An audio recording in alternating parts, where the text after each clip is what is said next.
طلاق مبارک ہو۔ بڑی زبردست ہے، یہ آپ بیتی ہیں سنیں۔ میری ایک کلائنٹ کی آپ بیتی ہیں، ان کی اجازت سے مختصراً اس سے بیان کر رہی ہوں کہ شاید کوئی لڑکی سنبھل جائے۔ والدین کی اکلوتی ذرا نازو سے پلی، ابو شروع سے ہی کہتے تھے کہ ایسے لاڈ نہ کیا کرو اس سے کہ یہ کل کو اس کے لیے پریشانی کا باعث بنے، لیکن امی اپنی ناک کے نیچے ساری ضدیں پورا کیا کرتی تھی، ابو کو خبر تک نہ ہوتی۔ جس کام کو ابو منع کرتے تھے امی خاموشی سے اجازت دے دیتی تھی اور میں کر لیتی تھی۔ انٹر کے بعد شادی ہوگی، 20 سال کی عمر میں اچھا پڑھا لکھا رشتہ تھا، کھاتا کماتا، ابو نے چھان بین کر کے بیاہ دیا۔ امی راضی نہیں تھی کہ ابھی اور اچھے رشتے آئیں گے، ذرا انتظار کریں۔ خیر ابو نے خاندان کے بڑوں کو شامل کر کے امی کو منوا لیا۔ پھر میری بھی رضا تھی کہ چلو لڑکا پیسے والا بھی ہے اور ہینڈسم بھی ہے۔ میں چونکہ بہت نازوں میں پلی تھی تو برداشت بہت کم تھی، تربیت کسی قسم کچھ تھی نہیں۔ میں نے اپنے شوہر کی باتوں امی کو بتانا شروع کر دی، ذرا ذرا سی باتیں شکایت کی صورت میں امی کو بتانے لگی۔ امی چونکہ خود یہ کام کرتی رہی تھیں، اس لیے مزے لے لے کر سنتے اور پھر الٹے سیدھے مشورے دیتی۔ 2 بیٹیاں 1 بیٹا ہو گیا، لیکن میرا یہی حال رہا۔ ایک دن 2 بار میاں سے سختی کرنے کی کوشش کی تو میں بیمار کا ڈونگ چا کر میکے چلی گئی۔ ابو نے بہت سمجھایا، سختی کی تو واپس آ گئی، لیکن عادت سے مجبور تھی۔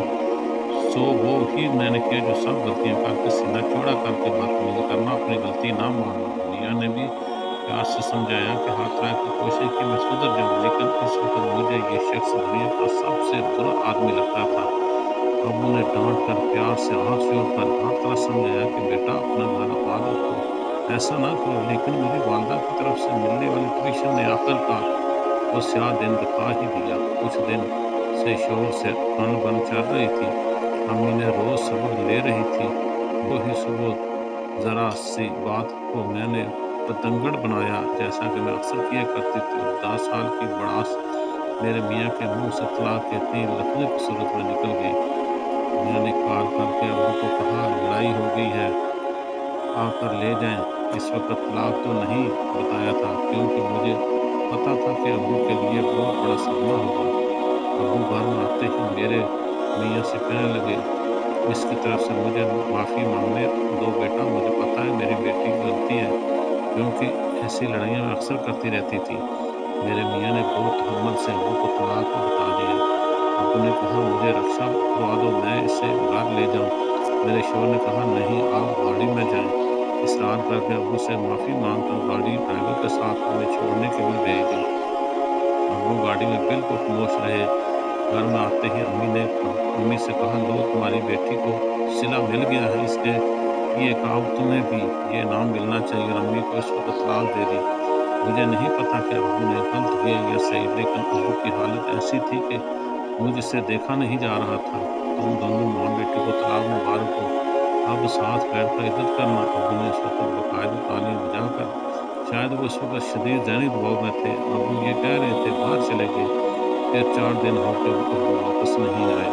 ہم ڈھونڈتے رہے کہاں کی عدت اور کیسی عدت، بس ابو کو ہر جگہ ڈھونڈا، کہیں نہیں ملے۔ خاندان والوں کی باتیں الگ اور ابو کی گمشدگی بھی الگ، مجھے کچھ سمجھ نہیں آ رہا تھا۔ 5ویں دن جمعے کی نماز کے وقت میرے موبائل پر تعزیت کی کال آئی، چاچا مل گئے ہیں، میں گھر لا رہا ہوں۔ بالکل میری کچھ سانس میں سانس آئی۔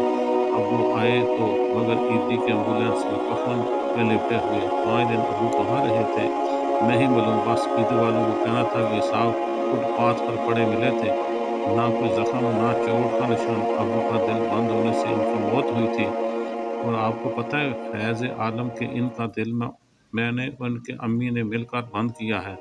اس 36 سالہ لڑکی کا یہ جملہ میرے دل پر گھونسے کی طرح۔ پھر کہتے ابو نے ہمارے لیے گھر چھوڑا جو پہلے ہی امی کے نام کر چکے تھے، اوپر والا پورشن ہم نے کرائے پر اٹھا دیا، ابو کی پینشن بھی آتی ہے، کسی سے مانگنے کی ضرورت نہیں، بڑی سفید پوش میں اچھے سے گزارا ہو رہا ہے۔ تو دیہال والے ہم سے ملنے نہیں آتے، کہتے ہیں تم دونوں تمہارے بھائی کی موت کا سبب ہو۔